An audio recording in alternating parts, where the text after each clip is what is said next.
La France va-t-elle reconnaître les résultats de la présidentielle russe qui débute demain? Que signifie l'accord bilatéral de sécurité décidé par le président Emmanuel Macron et débattu à l'issue d'un vote à l'Assemblée nationale? Emmanuel Macron prend la parole ce soir à la télévision pour expliquer sa vision du conflit un peu plus de 2 ans après l'invasion russe de l'Ukraine. Et alors que se tient demain, on va en parler également à Berlin, un sommet en urgence tripartite Pologne, Allemagne et France consacré à l'aide à l'Ukraine. Avec nous, Natalia Pouzyrev, bonsoir. Bienvenue, vous êtes députée de la majorité présidentielle, membre de Renaissance donc, et de la commission aussi de la Défense. Vous présidez le groupe France-Russie à l'Assemblée nationale. Avec nous également, Arnaud Le Gall, merci beaucoup d'être avec nous. Vous êtes député d'opposition LFI, la France Insoumise, et vous êtes, vous, membre de la commission des affaires étrangères. On commence avec vous, Natalia Pouzyrev. L'Ukraine appelle ce soir la communauté internationale, je cite, à rejeter le résultat de la présidentielle russe. Le vote débute demain. Il s'étale sur 3 jours. Alors, dimanche soir ou lundi, que devra faire, selon vous, la France? Alors, la France peut être représentée par la voix du gouvernement, du ministre des Affaires étrangères, et ça leur appartient. Moi, je pense qu'en tant que parlementaire, nous avons peut-être un peu plus de liberté à dénoncer, effectivement, ce qui n'est pas une élection démocratique, loin de là, puisque toute opposition est éliminée, soit les opposants politiques partent en exil, soit ils vont directement en prison et ils y meurent, comme on l'a vu avec Alexeï Navalny. En fait, ce que vous nous dites, c'est que vous attendez à ce que Paris dise nous prenons acte de la réélection de Vladimir Poutine. On n'y est pas encore, mais... Peut-être, mais je pense qu'il va y avoir quand même pas mal de pression, non seulement de l'Ukraine, des pays baltes. On aura aussi peut-être d'autres gouvernements qui vont prendre des positions plus tranchées. Et puis d'autres États qui ne feront pas de commentaires, mais qui n'en penseront pas moins. Et d'ailleurs, je pense que le Premier ministre, Gabriel Attal, dans son discours à l'Assemblée nationale, a dit clairement qu'on questionnait, enfin la légitimité de cette élection, de l'élection de Poutine, était tout à fait questionnable. Et on va écouter Gabriel Attal dans quelques instants à propos de l'accord bilatéral de sécurité conclu entre la France et l'Ukraine. Arnaud Le Gall, et d'après vous, si votre parti était au pouvoir aujourd'hui, que faudrait-il faire? Reconnaître, féliciter, condamner la réélection de Vladimir Poutine? Écoutez, déjà, je suis très bien placé pour savoir que ces élections n'en sont pas vraiment, puisque j'accueille un certain nombre d'opposants russes dont je me suis personnellement occupé de l'accueil au nom de la France Insoumise, d'opposants russes à la guerre, j'entends, qui étaient poursuivis par les services russes et qu'on a exfiltrés un peu en dernière minute. Donc je sais très bien comment ça se passe là-bas. Pour le reste, écoutez, c'est un état de fait. On peut toujours dire, on ne veut pas discuter avec Poutine, mais qu'est-ce que vous voulez faire quoi? Qu'il est à la tête de l'État russe, on peut toujours chercher à contourner, etc. À un moment donné, en fait, pour le dire autrement, moi je ne suis pas dans les postures morales. Je l'ai dit lors de mon discours, la diplomatie, c'est aussi de discuter, et c'est d'abord de discuter avec ceux qui ne sont pas nos amis. Donc évidemment, tout le monde sait très bien que c'est une élection qui n'est pas du tout pluraliste, qui n'est pas du tout transparente, dont le résultat est connu d'avance. Voilà. Pour le reste, c'est à la France de fixer ses lignes elle-même. Alors justement, vous disiez qu'il faut parler y compris avec ses ennemis.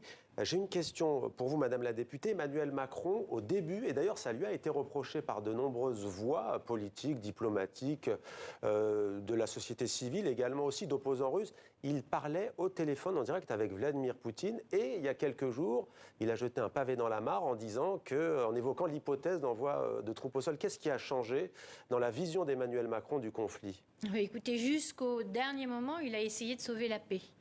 C'est quand même ce que nous avons de plus précieux sur notre continent européen.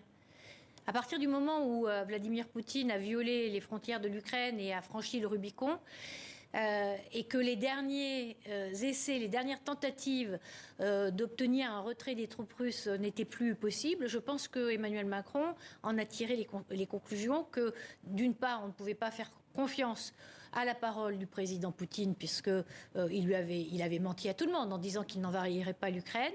Et deuxièmement, il s'est rendu compte que c'était nos valeurs aussi, notre démocratie, que c'est l'Europe tout entière qui était concernée par cette agression de la Russie. Parce qu'il ne faut pas penser qu'il ne s'agisse que d'un gain territorial.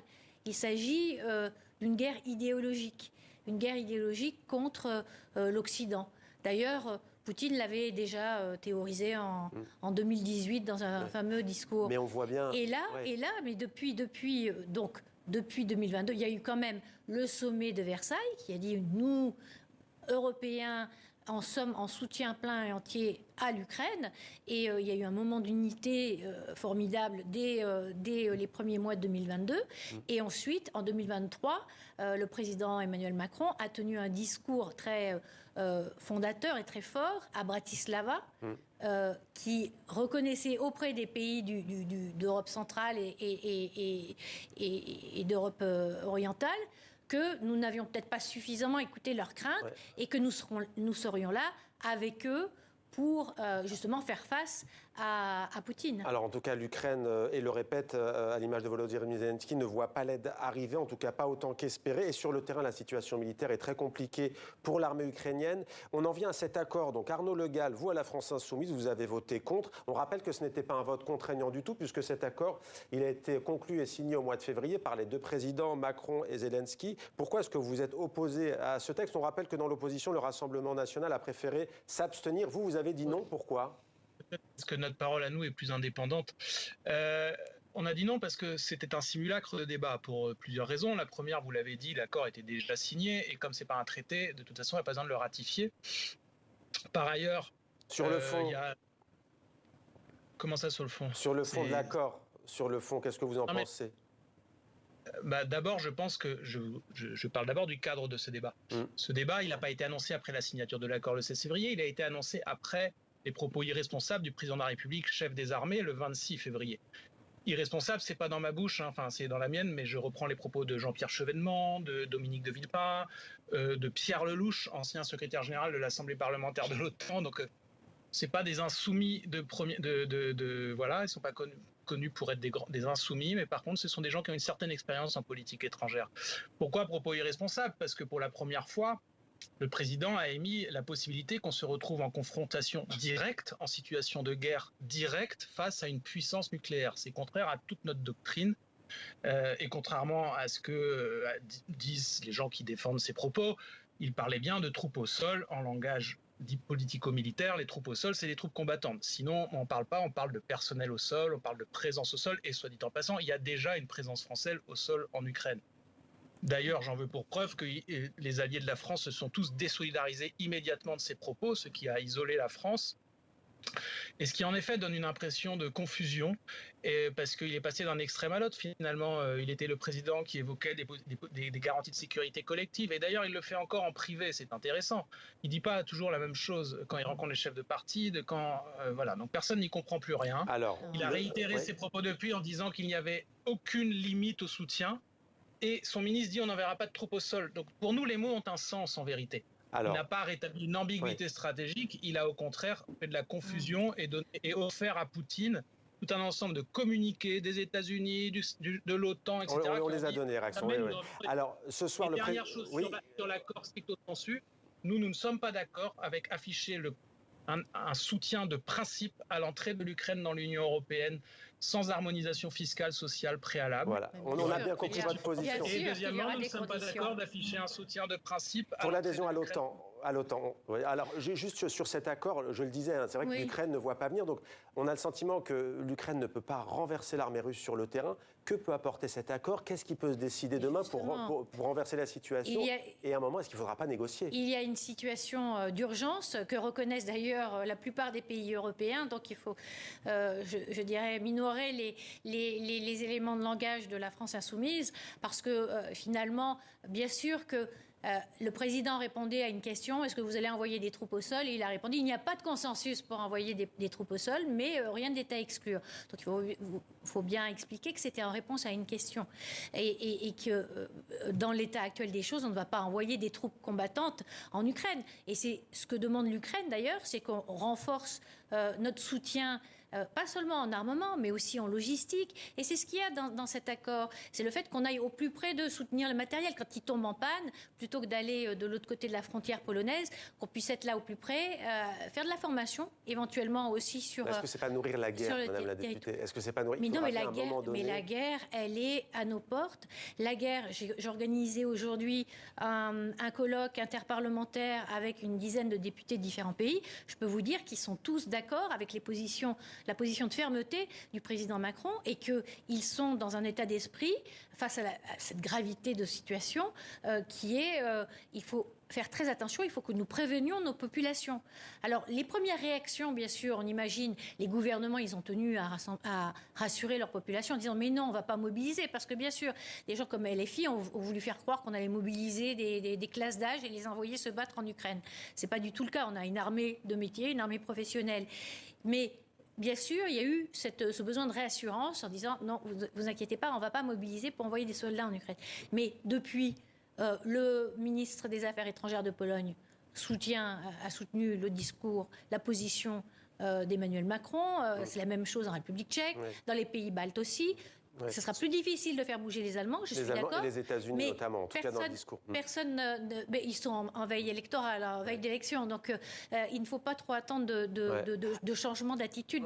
Arnaud Le Gall, juste sur la question, on aimerait comprendre, vous, votre position. Comment on peut sortir de ce conflit qui, on le rappelle, fait des morts chaque jour davantage, des dizaines de milliers de morts.